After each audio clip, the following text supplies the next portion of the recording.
नमस्कार. मल्हार टीव्हीच्या सकाळच्या बातमीपत्रामध्ये आपलं स्वागत.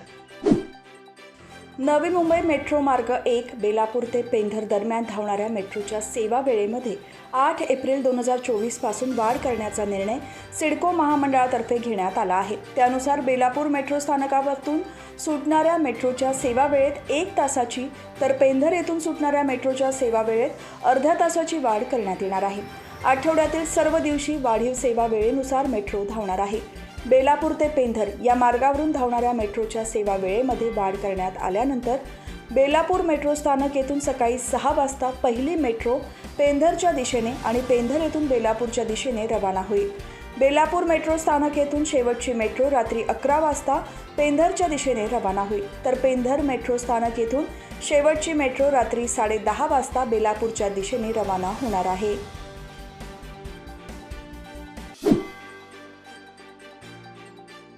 भाजपचे ज्येष्ठ नेते वाय.टी. देशमुख यांच्या आई कैलासवासी गीताबाई त्र्यंबक देशमुख यांचे 5वे पुण्यस्मरण शुक्रवारी होते.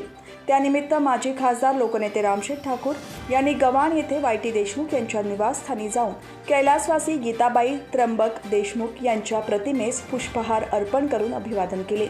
यावेळी भाजपचे ज्येष्ठ नेते वाय.टी. देशमुख, कोळी समाजाचे विश्वनाथ कोळी, भाजपचे पनवेल तालुका चिटणीस जयवंत देशमुख उपस्थित होते.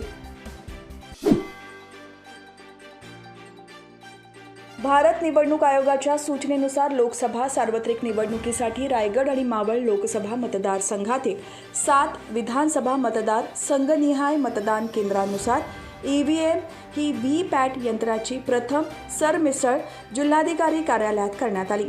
ही प्रथम स्तरीय सरमिसळ प्रक्रिया भारत निवडणूक आयोगाच्या मार्गदर्शक सूचनेनुसार पूर्ण झाल्याची माहिती जिल्हाधिकारी तथा जिल्हा निवडणूक निर्णय अधिकारी किशन जावळे यांनी दिली आहे. जिल्हाधिकारी कार्यालयात जिल्हाधिकारी किशन जावळे, उपजिल्हा निवडणूक अधिकारी स्नेहा उबाळे, उपजिल्हाधिकारी ज्ञानेश्वर खुटवड तसेच इतर वरिष्ठ अधिकारी आणि राजकीय पक्षाच्या प्रतिनिधींच्या उपस्थितीत निवडणूक आयोगाच्या देखरेखीखाली ऑनलाईन पद्धतीने ही सरमिसळ करण्यात आली. जिल्ह्यातील मतदार संख्येच्या प्रमाणानुसार 2719 मतदान केंद्र आहेत. सध्या रायगड जिल्ह्यासाठी 6780 बॅलेट युनिट, 3774 कंट्रोल युनिट तर 3952 व्हीव्हीपॅट उपलब्ध आहेत. या सर्व विधानसभा मतदारसंघात मतदान केंद्रांच्या 138% बॅलेट आणि कंट्रोल युनिट वाटप करण्यात येणार आहे, तर 145% व्हीव्हीपॅट वाटप करण्यात येणार आहे. प्रत्येक मतदारसंघनिहाय मतदान यंत्र, कंट्रोल युनिट आणि व्हीव्हीपॅट मशीन देण्यात येणार आहे. सध्या ही यंत्र जिल्हा स्तरावर स्ट्रॉंग रूममध्ये आहेत.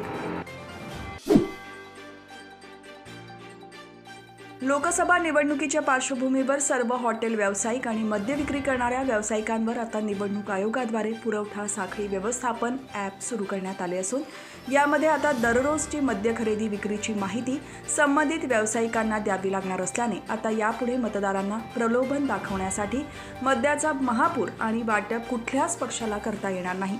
सर्वच हॉटेल मद्य विक्री करणाऱ्या व्यावसायिकांना आता सप्लाय चेन मॅनेजमेंट ॲपद्वारे दैनंदिन मद्य खरेदी विक्रीची माहिती द्यावी लागणार आहे. या माहितीवर राज्य निवडणूक आयोग आणि राज्य उत्पादन शुल्क विभागाचे लक्ष राहणार आहे. या ॲपमुळे चोरून दारू खरेदी विक्री, बनावट भेसळयुक्त दारू विकता येणार नाही. तसेच एखाद्याची नेहमीपेक्षा जास्त मद्य विक्री दिसून आल्यास त्याबाबत संबंधित विभागाकडून चौकशी सुद्धा करण्यात येणार आहे.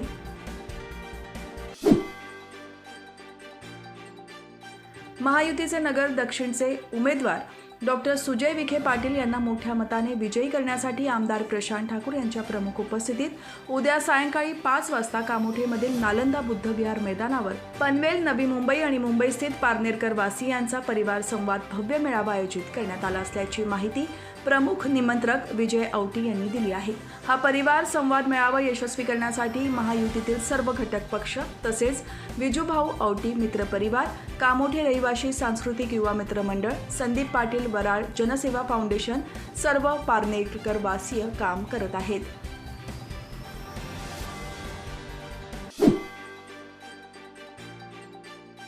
आगामी लोकसभा निवडणूक शांततापूर्ण आणि भयमुक्त वातावरणात पार पडावी तसेच कोणताही अनुचित प्रकार घडू नये यासाठी वडखळ पोलीस ठाण्याचे पोलीस निरीक्षक प्रसाद पांढरे यांच्या नेतृत्वाखाली वडखळ गावात पोलीस लॉंग मार्च काढण्यात आला.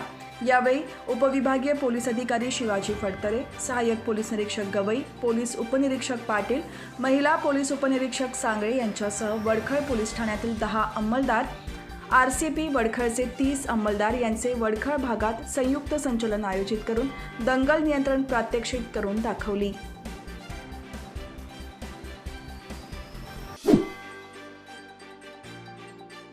सलग सुट्ट्या तसेच शाळा आणि महाविद्यालय यांना उन्हाळ्याची सुट्टी लागल्याने पर्यटक मोठ्या संख्येने बाहेर पडणार असल्याने वाहनांच्या संख्येत प्रचंड प्रमाणात वाढ होणार आहे।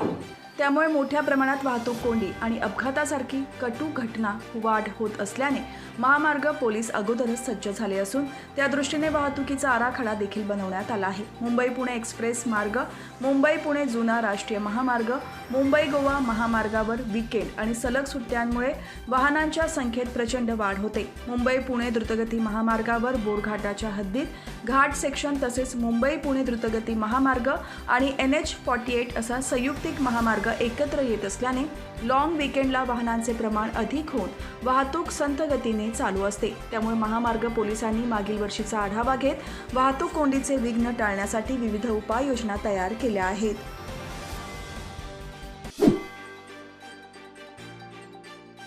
मुख्यमंत्री एकनाथ शिंदे यांनी शुक्रवारी रेवदंडा येथे ज्येष्ठ निरूपणकार डॉक्टर अप्पासाहेब धर्माधिकारी यांची भेट घेत त्यांचे आशीर्वाद घेतले।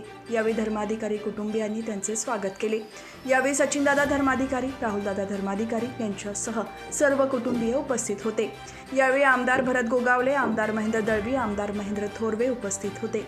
दरम्यान मुख्यमंत्री एकनाथ शिंदे यांचे सदिच्छा भेटीनिमित्त पोलीस बंदोबस्त तैनात करण्यात आला होता।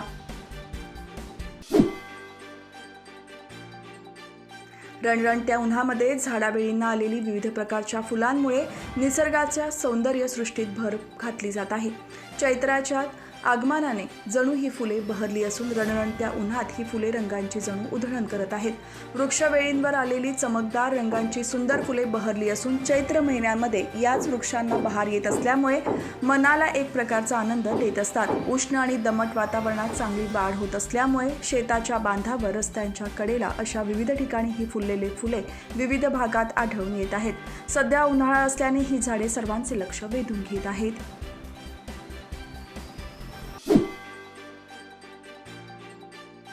यंदा 7 सप्टेंबरपासून गणेशोत्सवाची धामधूम सुरू होणार आहे। त्यासाठी कोकण मार्गावर सोडण्यात येणाऱ्या रेल्वे गाड्यांचे आरक्षण 120 दिवस आधी म्हणजेच 10 मे पासून खुले होणार असल्याने गणेश भक्त कमालीचे सुखावले आहेत। नियमित रेल्वे गाड्यांसह गणपती स्पेशल गाड्यांची आरक्षित तिकिटे मिळवण्यासाठी चाकरमान्यांची तिकीट खिडक्यांवर चढाओढच सुरू होणार आहे। गणेशोत्सवासाठी लाखो चाकरमानी कोकणात दाखल होतात। कोकणात जाणाऱ्या सर्व गाड्यांचे बुकिंग 2 ते 3 मिनिटातच हाऊसफुल होत असल्याने आरक्षित तिकिटांसाठी तिकीट खिडक्यांवर तासनतास ताटकळत उभे राहू नये चाकरमान्यांच्या पदरी निराशाच पडते। यंदा 7 सप्टेंबरला गणरायाचे आगमन होणार असल्याने गणेशोत्सव कालावधीत कोकण मार्गावरून धावणाऱ्या नियमित गाड्यांव्यतिरिक्त सोडण्यात येणाऱ्या गणपती स्पेशल गाड्यांची आरक्षित तिकिटासाठी ऑनलाईन प्रमाणेच तिकीट खिडक्यांवरही गर्दी उसळणार आहे। कोकण मार्गावर नेमक्या किती गणपती स्पेशल चालवणार हे अद्याप रेल्वे प्रशासनाने जाहीर केलेले नाही।